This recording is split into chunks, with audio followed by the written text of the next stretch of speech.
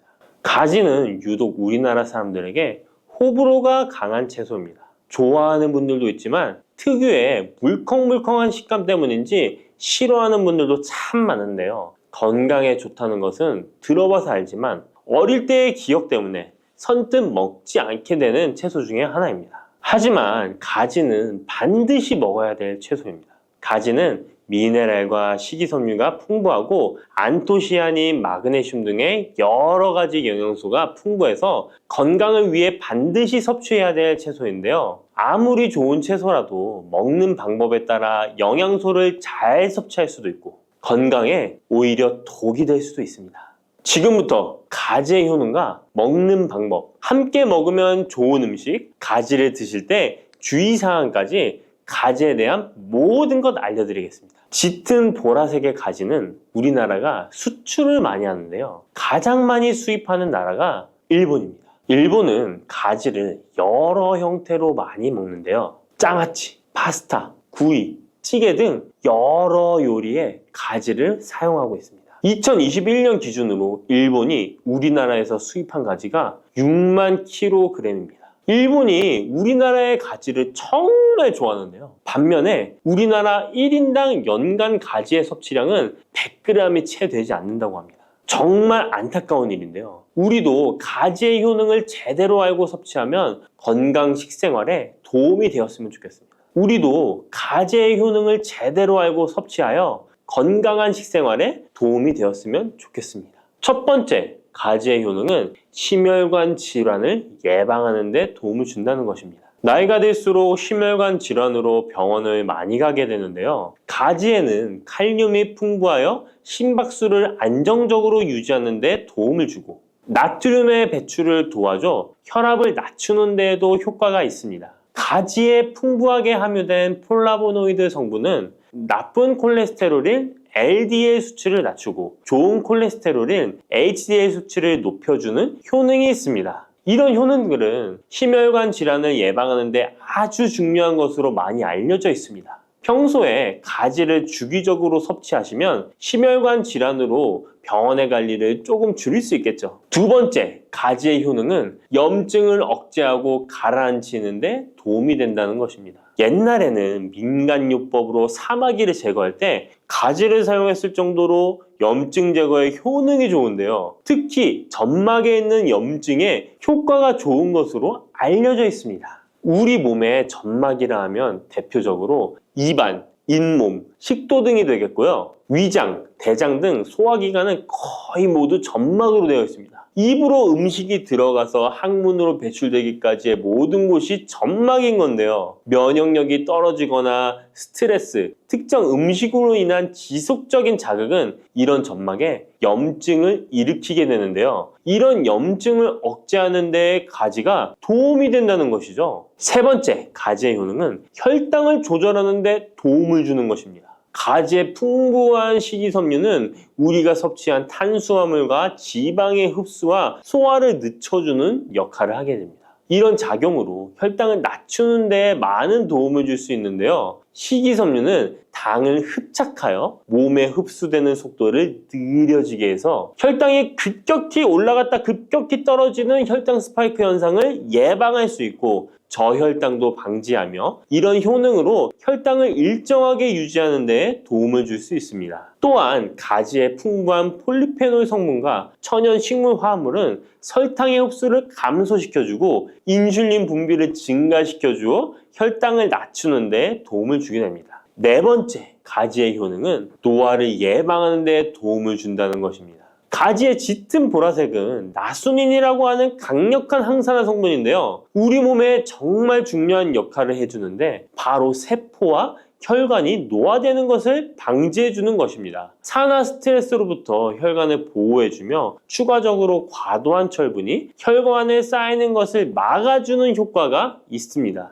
철이 공기에 만나면 산화되어 빨갛게 부식되는 것과 마찬가지로 우리 몸에도 철분이 필요 이상 쌓이게 되면 세포와 혈관을 산화시킬 수 있는 것입니다. 철분이 우리 몸에 꼭 필요한 성분이지만 과도하게 쌓이게 되면 노화를 촉진하는 부작용이 있는 것이죠. 철분이 많이 들어있는 음식은 바로 붉은색 고기입니다. 따라서 평소에 고기를 좋아하고 자주 드시는 분이라면 가지와 함께 드시는 것이 정말 좋겠습니다. 다섯 번째 가지의 효능은 감염을 예방한다는 것입니다. 면역력이 떨어질 때 세균이 우리 몸에 들어오면 감염에 걸리기 쉬운데요. 가지에 풍부하게 함유된 클로로겐산과 폴리페놀 성분들은 세균과 바이러스를 제거하는 효과가 있어 감염 예방에 큰 도움이 됩니다. 이러한 효능은 가지의 껍질과 꼭지 부분에 특히 좋은 효능을 나타내는데요. 가지 꼭지는 보통 요리할 때 버리잖아요. 이제부터 가지 꼭지 버리지 마세요. 말려서 끓인 물로 가글을 하시면 천연 구강세정제 역할을 한다고 합니다. 꼭지에는 스코폴레틴이 풍부하게 함유되어 있는데 이 성분은 파이토케미컬의 일종으로 나쁜 균을 억제하는 데 탁월한 효능을 발휘합니다. 이런 효능으로 감염뿐 아니라 염증을 억제하는 데도 도움을 줍니다. 우리 입속에는 각종 세균이 셀 수 없을 정도로 많은데요. 이런 세균들은 충치, 치주염, 구내염 등을 발생시키는 주범이 됩니다. 나이가 들면서 치아나 잇몸의 건강이 좋지 않아 소금물로 가글을 하시는 분들도 있는데요. 소금은 삼투압 작용으로 잇몸의 붓기를 빼고 약간의 살균 작용을 하기도 하지만 염증 자체를 없애지는 못합니다. 그래서 가글을 하시려면 가지를 이용하시면 좋은데요. 말린 가지 꼭지를 15분에서 20분 정도로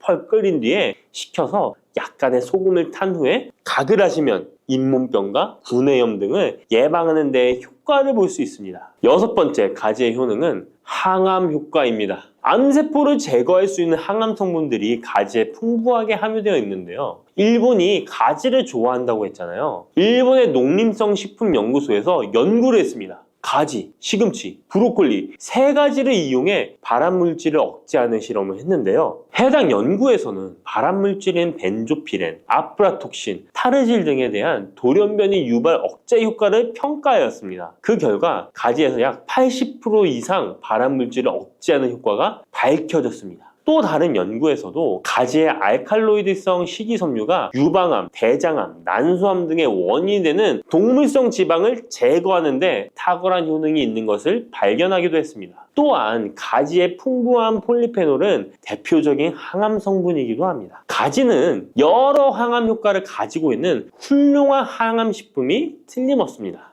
일곱 번째 가지의 효능은 시력을 보호하는 데 도움을 준다는 것입니다. 눈의 망막에는 빛을 감지하는 역할을 하는 로놉신이라는 단백질이 있습니다. 어두운 곳에서 밝은 곳으로 가거나 깜깜한 곳에서 불을 켜면 눈이 눈부신 증상이 나타나잖아요. 이런 증상은 로놉신이 빛에 의해서 한순간에 대량으로 분해되면서 시신경에 강한 자극을 주기 때문입니다. 체내에 로놉신이 줄어들면 시력 저하나 야맹증이 발생할 수 있는데요. 로놉신이 생성되려면 베타카로틴이 필수적으로 필요합니다. 가지의 속살에는 이 베타카로틴이 풍부하게 함유되어 있습니다. 또한 가지 껍질에 풍부한 안토시아닌 성분은 시신경 주변의 모세혈관이 노화되는 것을 방지하고 염증을 억제하는 효능으로 시신경을 보호하고 눈의 노화를 예방하는 데 큰 도움이 됩니다. 여덟 번째 가지의 효능은 뇌 기능을 향상시키고 치매를 예방하는 데 도움을 주는 것입니다.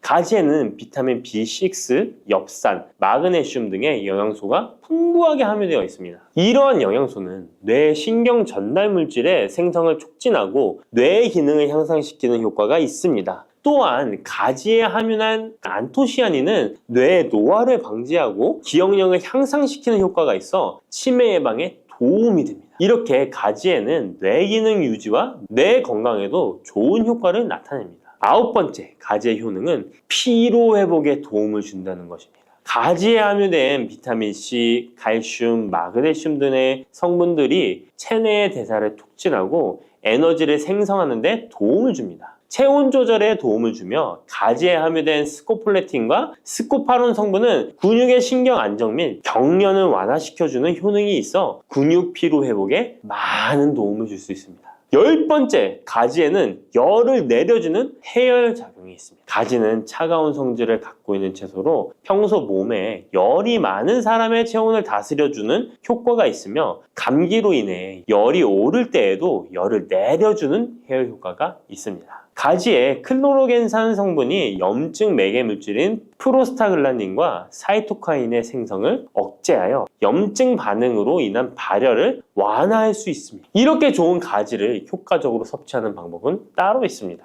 그냥 드시는 것보다 들기름과 함께 조리하여 드시는 것을 추천드립니다. 가지에 있는 리놀렌산과 비타민 E는 지용성 성분이기 때문에 들기름과 함께 섭취하면 체내 흡수율이 높아집니다. 가지의 속살은 스폰지같이 기름을 흡수하기 때문에 들기름의 영양소 흡수율은 더욱 높아질 수 있습니다. 들기름은 하루에 한 스푼씩 약처럼 드시는 분들이 있을 만큼 건강에 많은 도움을 주는데요. 치매를 유발하는 물질인 베타 아밀로이드가 뇌에 쌓이는 것을 막아주어 알츠하이머 치매를 예방하는 효능이 있습니다. 또한 피토스테롤이라는 성분이 함유되어 혈관 내 콜레스테롤의 수치를 낮춰주는 데 도움이 됩니다. 이뿐 아니라 염증성 질환을 예방하고 뼈의 건강에도 좋으며 심혈관 질환을 예방하고 장 건강에도 정말 좋은 효능을 발휘하는 것이 들기름입니다. 이런 들기름이 가지와 만나면 효과가 극대화되는 것인데요. 가지를 요리할 때는 쪄서 드시는 것이 가장 많은 영양소를 흡수할 수 있는 방법입니다. 상명대학교의 외식영양학과 연구팀이 이에 대한 실험을 진행했습니다. 가지 100g을 물에 넣어 삶는 방법, 찜기에 넣어 찌는 방법, 그리고 랩을 씌워 전자레인지에 돌리는 방법, 이렇게 3가지 방법으로 가지를 조리했습니다. 이때 가지의 항산화 성분인 클로로겐산의 함량이 어떻게 달라지는지 확인을 했는데요. 가지를 찜기에 넣고 쪘을 때 클로로겐산의 함량이 늘어났다고 합니다. 항산화 성분뿐만 아니라 칼슘도 가지를 쪘을 때 가장 많은 함량이 나왔다고 하는데요. 그런데 항상 쪄서만 드실 수는 없잖아요. 삶아서 드신다면 가지 삶은 물은 절대 버리지 말고 함께 드시길 바랍니다. 짙은 보라색의 가지 껍질에는 안토시아닌이 풍부한데요. 이 안토시아닌의 항산화 효과는 토마토의 3배, 그리고 브로콜리의 2배로 알려져 있습니다. 이 안토시아닌은 항산화 작용에도 강력하지만 스트레스를 완화하는 데에 도움을 주고 신체가 정상적인 기능을 회복하고 유지하는 데에도 도움을 주는 성분입니다. 신체가 정상적인 기능을 회복하고 유지하는 데에도 도움을 주는 성분입니다. 그런데 이 안토시아닌은 수용성 성분으로 물에 잘 녹아 나옵니다. 그래서 가지를 씻을 때는 너무 물에 오래 담가두지 마시고요. 가지를 삶아서 조리했다면 이 물에 안토시아닌이 풍부하게 함유되어 있기 때문에 이 가지 삶은 물을 차처럼 드셔도 되고 다른 요리할 때 채수로 사용하셔도 좋습니다. 이렇게 좋은 가지도 드실 때 주의하실 사항이 있습니다. 많은 채소나 과일들이 익히지 않고 생으로 드실 때 좋은 경우가 많은데요. 가지는 절대로 생으로 드시면 안 됩니다. 가지에는 솔라닌이라는 독성 물질이 있기 때문입니다. 솔라닌은 쌍난 감자에 생기는 독성과 같은 것인데요. 이 독성은 위경련, 복통, 현기증, 식중독 등의 증상을 유발할 수 있으므로 가지는 반드시 익혀서 드시기 바랍니다. 그리고 가지 알레르기가 있는 분들도 섭취에 주의하셔야 합니다. 가지를 먹기나 만지기만 해도 입 주변이나 피부가 가렵고 두통 또는 복통이 생긴다면 가지 알레르기가 있을 가능성이 높으니 가지 섭취 시에 주의하시기 바랍니다. 가지 알레르기가 아니더라도 아토피나 다른 알레르기 때문에 항히스타민제를 복용하고 있는 분들도 가지 섭취를 주의하시면 좋겠습니다. 마지막으로 가지는 찬 성질의 음식이기 때문에 체질 자체가 냉하여 몸에 냉증이 있는 분들은 가지를 다량 섭취하실 경우 위장에서 탈이 날 수 있으므로 섭취 시 주의하시기 바랍니다.